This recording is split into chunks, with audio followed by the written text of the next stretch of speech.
एक सरकारी नौकरी, एक पुलिस वाला चुनाव लड़ रहा है। मैं सर्विंग हूँ सर। मेरी तैनाती 6th बटालियन में है, दिल्ली पुलिस की 6th बटालियन में। वर्दी में दिख रहा सिपाही पंकज शर्मा, जो कि दिल्ली पुलिस के 6ठी बटालियन में तैनात हैं। इस बार 2025 के अंदर दिल्ली विधानसभा में उन्होंने नई दिल्ली विधानसभा सीट से अपनी चुनावी ताल ठोकी। ये उसी सीट से चुनाव लड़ रहे थे जिस सीट से दिल्ली के भावी मुख्यमंत्री और आम आदमी पार्टी के अध्यक्ष अरविंद केजरीवाल चुनाव लड़ रहे थे। ये वो सीट है जिसने दिल्ली को 6 बार मुख्यमंत्री दिए हैं। इसी सीट से पहली बार इतिहास में ऐसा हुआ होगा कि किसी पुलिस ऑन ड्यूटी पुलिस अधिकारी ने ऑन ड्यूटी रहते हुए चुनाव एप्लीकेशन फिल करी, अपना नामांकन फिल किया और चुनाव में अपनी ताल ठोकी। अब जैसे ही कुछ न्यूज़ रिपोर्टर्स की इन पे नज़र जाती है और न्यूज़ रिपोर्टर्स इनसे बात करते हैं, तो ये कुछ बातें न्यूज़ रिपोर्टर्स को बताते हैं जो आप भी सुनिए। सर मैं उम्मीदवार हूँ। मैं नई दिल्ली विधानसभा से चुनाव लड़ रहा हूँ। लोकतंत्र के पन्नों में दिल्ली का यह चुनाव स्वर्णिम अक्षर में लिखा जाएगा कि एक सरकारी नौकरी, एक पुलिस वाला चुनाव लड़ रहा है। जिस तरीके से दिल्ली में बढ़ता अपराध एक मुद्दा है, चुनावी मुद्दा है। चुनावी मुद्दे के साथ साथ एक 3 करोड़ लोगों की एक समस्या भी है, इसको मैं सॉल्व करने का प्रयास करूंगा।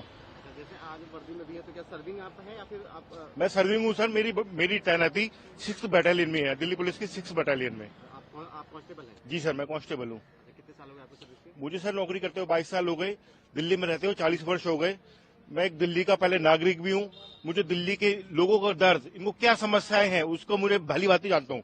साथ के साथ मैं दिल्ली पुलिस में 22 साल मुझे नौकरी करते हो गए। दिल्ली पुलिस की कार्यशैली उससे मैं भली भांति परिचित हूँ। तो मैं दोनों मिला के पब्लिक की जो अपराधी की समस्या है उसको सोल्व करने की पूरी कोशिश करूंगा। कोई परमिशन वगैरह लेनी होती है, मतलब क्योंकि आप सर्विंग है तो?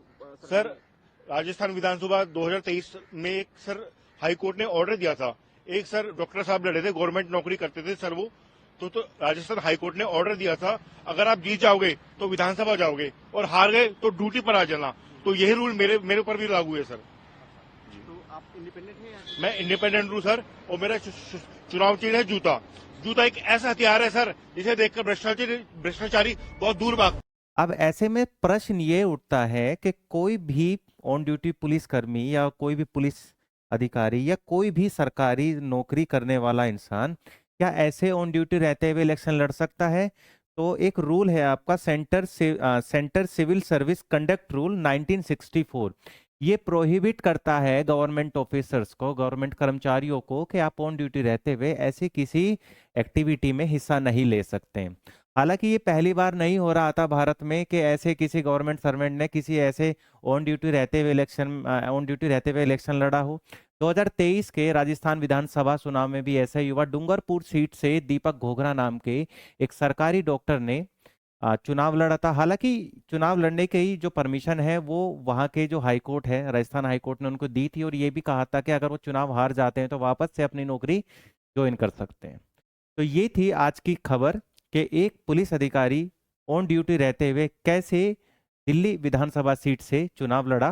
हालांकि चुनाव वो जीत नहीं पाए। तो आप लोगों की इस टॉपिक पर क्या राय हो सकती है? क्या भविष्य में ऑन ड्यूटी रहते हुए लोगों को चुनाव लड़ने की परमिशन मिलनी चाहिए या नहीं मिलनी चाहिए?